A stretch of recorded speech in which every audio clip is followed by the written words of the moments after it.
waandishi ni nani? Kwanza nani katika Biblia? Mwandishi wa kwanza kabisa katika Biblia ni Mungu mwenyewe.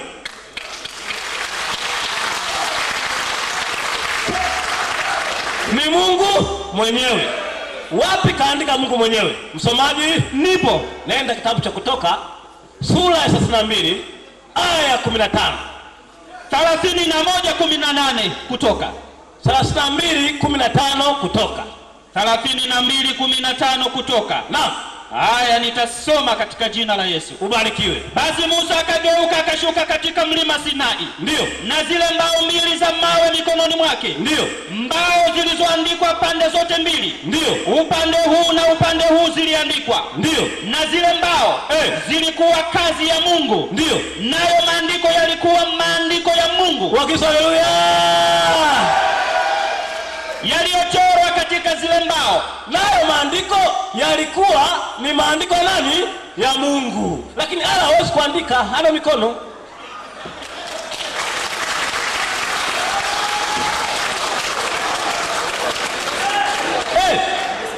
Kwa sababu yeye hana mfano, kwa hiyo hana mkono, hawezi kuandika. Lakini Mungu wetu ana mikono, kaandika nini? Biblia. Wa kwanza. Sasa ukija baadaye utoe andiko la Qur'an, kaandika, akawa ya moja, toa andiko. Huwezi kupata. Hamna. Lakini sisi kwa Mungu wetu ni wa kweli, na ndio aliumba mbingu na nchi, kaandika kwanza yeye. Kwa maneno haya. Neno tena Torati hiyo Kutoka 31:15. Haya nitasoma katika jina la Yesu. 31 Kutoka 18. Hata 18. Kwa wale wanaoandika. Ndio. Hapo Bwana alipokuwa amekwisha zungumza na Musa katika mlima wa Sinai. Ndio. Akampa hizo mbao mbili za ushuhuda. Ndio. Mbao mbili za mawe. Ndio. Zilizoandikwa. Kwa nini? Kwa chanda cha Mungu mwenyewe. Leo Waislamu wanaelewa Biblia leo. Lazima leo Waislamu waelewe. Wasipoelewa hawaelewi tena Biblia hao. Aya ziko wazi. Kwanza Mungu mwenyewe anaandika yeye mwenyewe kwanza. Halafu manabii. Ndio maana tena Biblia ubaka toa maandiko ya Qur'an. Kuna kitabu cha Musa, ndio. Musa kaandika. Yuko mwingine Isaya kaandika. Yuko mwingine Yeremia kaandika. Yuko mwingine Yohana kaandika. No. Hasa nani kaandika Qur'ani? Mbona mwandishi hajulikani? Vipi kwa kitabu cha Mungu wakati mwandishi hajulikani? Lakini leo tuwaambia Waislamu mwandishi wa Qur'ani ambao hawamjui, leo tutaonyesha baadaye. Lakini kwanza tumethibitisha kwamba Qur'ani inaitambua Biblia. Haya ndio maneno ya watu kusikiliza, sio porojo. Labda yule baadaye ukatae Qur'ani leo. Aje baadaye aikatae Qur'ani. Kwamba hii sio Qur'ani. Watu shangilie kwa Qur'ani si kitabu cha. Wewe ukatae baadaye mwenyewe, sio kataa. Kwa hiyo Wakristo na Waislamu kwamba mwandishi wa kwanza kuandika Biblia mali tumetoa ni Mungu mwenyewe. Sasa basi baada ya Mungu kuandika, je, manabii nao waliandika ndani ya kitabu hicho? Je, Mungu aliambia waandike au wakuambia? Nenda Torati 31:9. Haya 31:9 Kumbukumbu la Sheria. Naam. 31:9 inasema. Nasema. Na nitasoma katika jina la Yesu. Lete maneno. Mungu akaiandika Torati hii. Rudia hapo. Musa akaiandika Torati hii. Ndio. Akawapa makuhani. Wana wa Lawi. Naam. Waliolichukua sanduku la agano la Bwana. Na wazee wote wa Israeli. Naye Musa akatoa mle kwenye mbao kwa kwenye karatasi. Akaiandika mwenyewe. Lakini maskini natangaza masikitiko. Mtume wa Islam marehemu Muhammad SAW Qur'an nasema yeye hajui kusoma wala kuandika. Hebu fikiria mwalimu wako anakufundisha wewe hajui kusoma na kuandika. Wewe utaelewa? Maana ukielewa utampita mwalimu wako. Na hii ni kosa kubwa. Ni kosa. Yaani mpita mwalimu wako. Hebu soma 757 Qur'an. 757. Tuangalie cheo cha marehemu Muhammad. Je, anaweza hayo? Inasema ndio ambao wanamfuata mtume. Naam. Nabii aliye ummi, yani Muhammad, asiyejua kusoma wala kuandika. Naam, maliza. na juu ya hivi ndio atafundisha mafundisho hayo ya ajabu ya Uislamu. Unaona?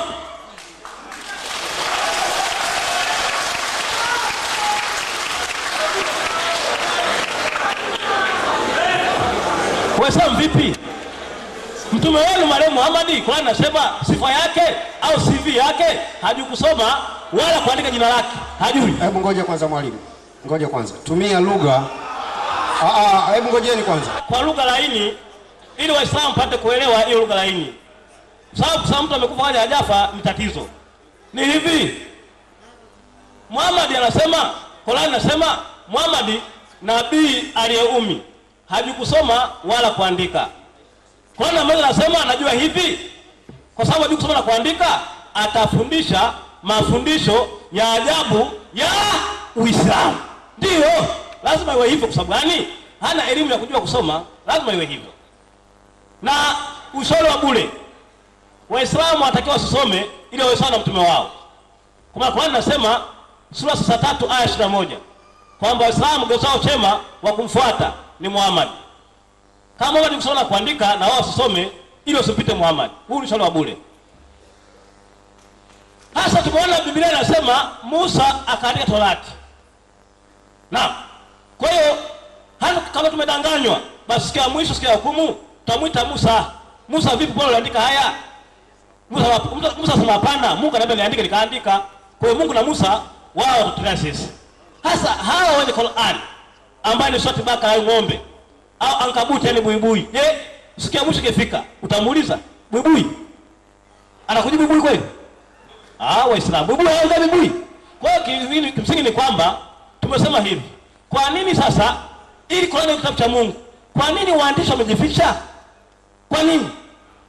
Kwa nini wajifiche? Kwa nini? Ndio tuna mashaka makubwa ya kitabu hicho. Lakini nashukuru mwalimu wa upande wa Kiislamu kathibitisha maandiko mbalimbali ya ndani ya Biblia kwamba haya ndio kweli wa neno la Mungu. Na mimi nakubali ndio. Soma tena sasa ili ungane na mwalimu wa Kiislamu. Ni kweli? Je, ni neno la Mungu Biblia au sio? Nenda Petro 1:21 anza 20. Haya nitasoma katika jina la Yesu kwa wale wanaoandika. Petro 1:20 naanzia. Ndio. Inasema, ndio, mkijua neno hili kwanza, ndio, ya kwamba hakuna unabii katika maandiko, ndio, upatao kufasiriwa kama apendavyo mtu fulani tu. Maana unabii haukuletwa popote kwa mapenzi ya wanadamu. Ndio. Bali wanadamu walinena yaliyotoka kwa Mungu. Wakifanyaje? Wakiongozwa na nini? Na Roho Mtakatifu. Haleluya!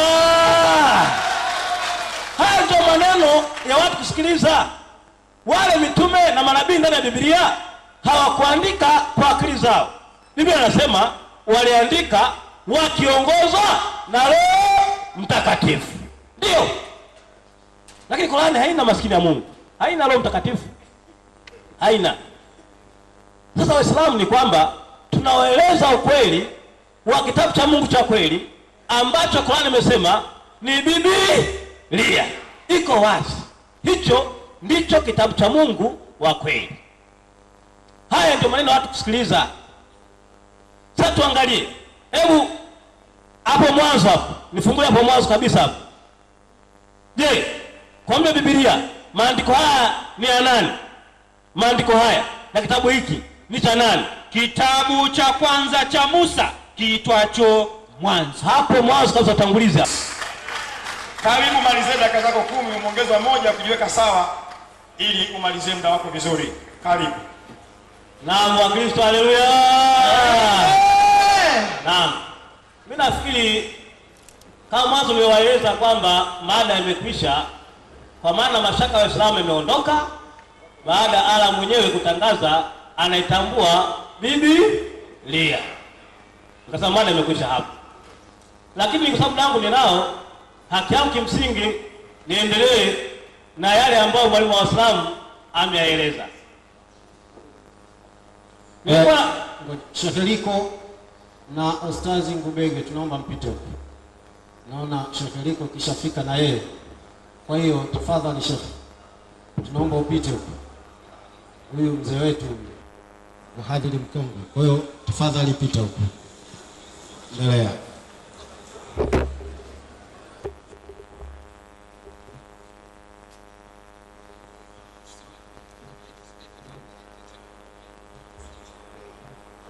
Naomba utulivu. Alikuwa anaita ni waadhiri kidogo, ukumbi wetu watu umebana, kwa alikuwa anaita waweze kuja huku tafadhali. Kwa hiyo naomba mtulie, vuteni usikivu. Kwa hiyo moja kwa moja akianza atakuwa hawezi kustopishwa, aweze kwenda vizuri katika mji wake. Karibu mwalimu. Naam. Baada ya kuona kwamba Allah itambua Biblia, na mimi nathibitisha maandiko ndani ya Biblia kwamba kwanza mwandishi wa kwanza ni Mungu mwenyewe, wa pili manabii. Hata Agano Jipya nilikuwa nakuja kwenye Agano Jipya. Sasa soma hiyo Biblia nilikupa, alafu kwenye Agano Jipya sasa. Maandiko matakatifu ya Mungu yaitwayo Biblia. Unaona? Maliza. Yaani Agano la Kale na Agano Jipya. Unaona? Yaani Biblia inasema maandiko matakatifu ya Mungu yaitwayo Biblia. Yaani Agano la Kale na Jipya. Ndio maana yake.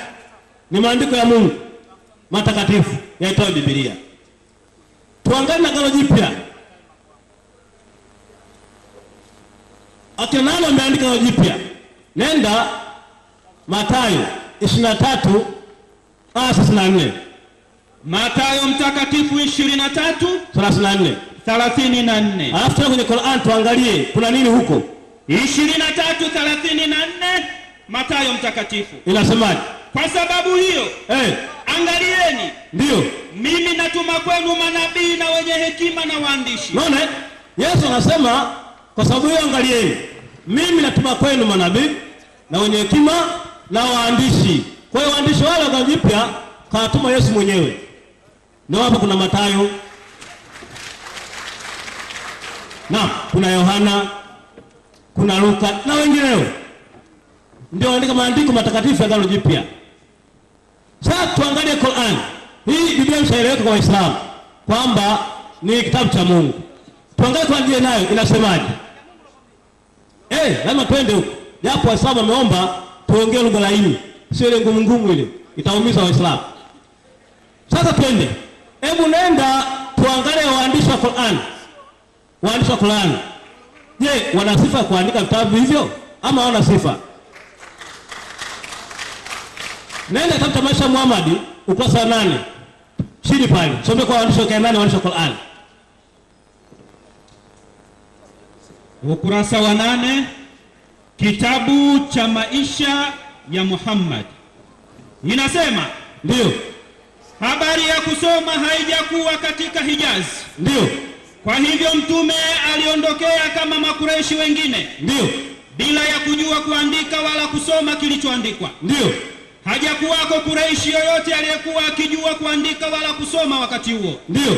Elimu yao ilikuwa kujifundisha mambo yanayohusu maisha ya kibedui. Ndio. Na vita. Ndio. Na kutunga mashairi. Ni ya kusifu ushujaa wao. Ndio. Na kujifundisha kutoa hutuba zinazoweza mara moja kuharakisha watu wapigane bila ya kufikiri. Yaani maandamano haya kwenye Islam ruksa. Na twende. Mtu wa awali aliyejifundisha kusoma na kuandika katika mji wa Mekka alikuwa bwana Habu ibn Umayya. Babu yake bwana Muawiya. Ndio. Alijifunza kwa watu wa Yaman. Ndio. Na yeye wanne katika hao. Ni nani hao? Aliingia katika Uislamu. Ndio. Wakawa ndio waandikaji wahai. Ndio. Aya za Qurani. Nani hao? Endelea. Watu hao walikuwa ni Sayyidina Abu Bakr. 1. Sayyidina Umar. 2. Sayyidina Uthman. 3. Na Sayyidina Ali. Hawa ndio waandishi wa Qur'an. Sasa tuangalie, wana sifa ya kwenye Qur'ani au hawana? Nenda Qur'an 5:93. 5:93 Al-Karimu inasema, ndio, si dhambi juu ya walioamini wakatenda mema, ndio, kwa vile walivyo bila kabla ya kuharamishwa. Ufafanuzi unaendelea kusema, ndio, aya hizi za kukataza ulevi kwa tashdidi hizi zimeteremka mwaka wa 6 wa Al-Hijra, ndio, baada ya kuwa maswahaba